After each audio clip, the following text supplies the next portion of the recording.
Hello, my friends. So, tomorrow is the big day. I'm getting my Omnipod tomorrow. I shouldn't say that, I already have it. But tomorrow I'm seeing the doctor because he has to do all of this setup for me, put in my basal, um, put in, what my ratios are to bolus, to correct, all that kind of stuff. He's got to do that. And then I have to do a training in how to do everything so that I know what I'm doing. And my husband's doing the training with me so that he knows what to do as well if he ever needs to know. So I'm excited because I'm really tired of injections. But I'm also a little nervous because at least with that, I know exactly what I'm doing. Oh, sorry, my son's kicking me. Um, at least with injections, I know what I'm doing. Stop, bud. Thanks. Um, where I don't know the drill yet with the pod, um, and there's I'll learn. There's plenty of things. That's why I'm doing the training. Get my questions answered, but it's a little nerve wracking.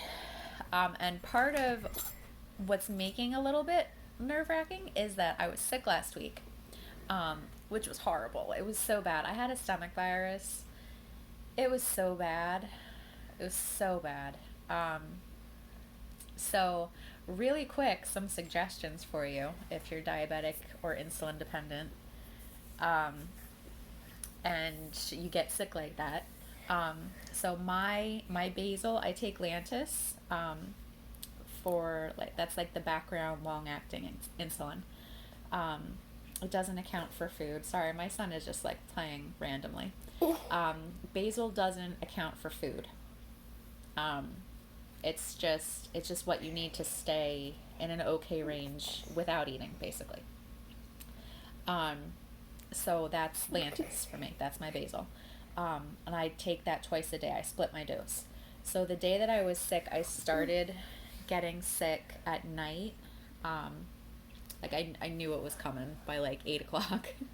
And usually I take my nighttime dose at 8:45. No, thank you, Mason.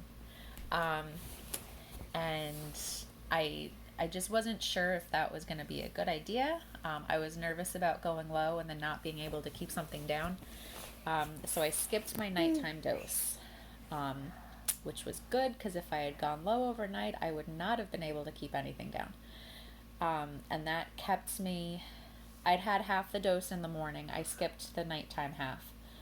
And that kept me overnight like in the 150 to 160 range, which is awesome. That's great.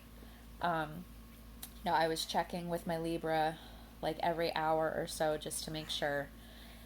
So thankful for my Libra at that point because I don't even want to think about how miserable doing finger sticks would have been.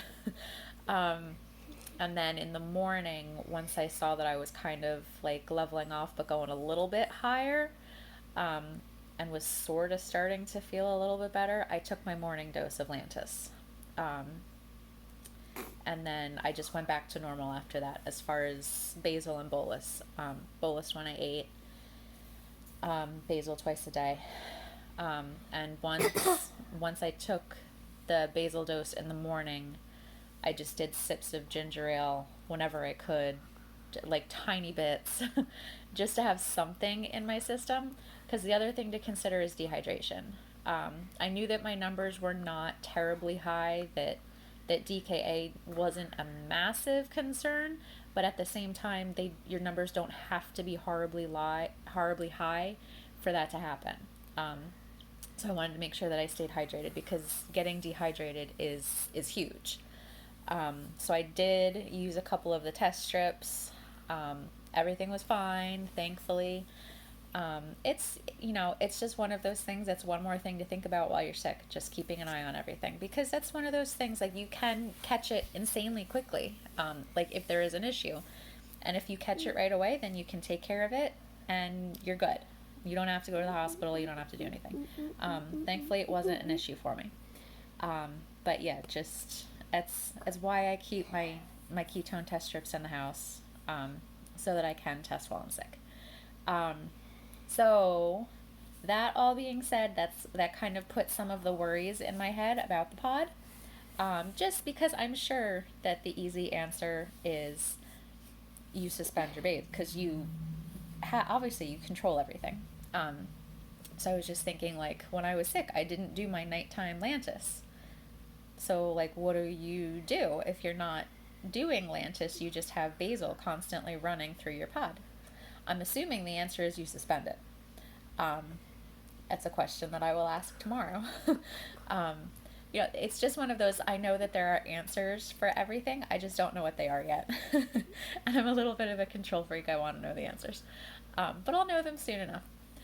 So, yeah, so tomorrow is going to be the end of injections, hopefully. Awesome, but also nervous. But it'll be good. So, yeah, so I will be sure to let you guys know how it goes, what my thoughts are. Yeah, and we'll see how this all plays out. Hope you guys had a fabulous Christmas, and I will chat with you soon. Bye.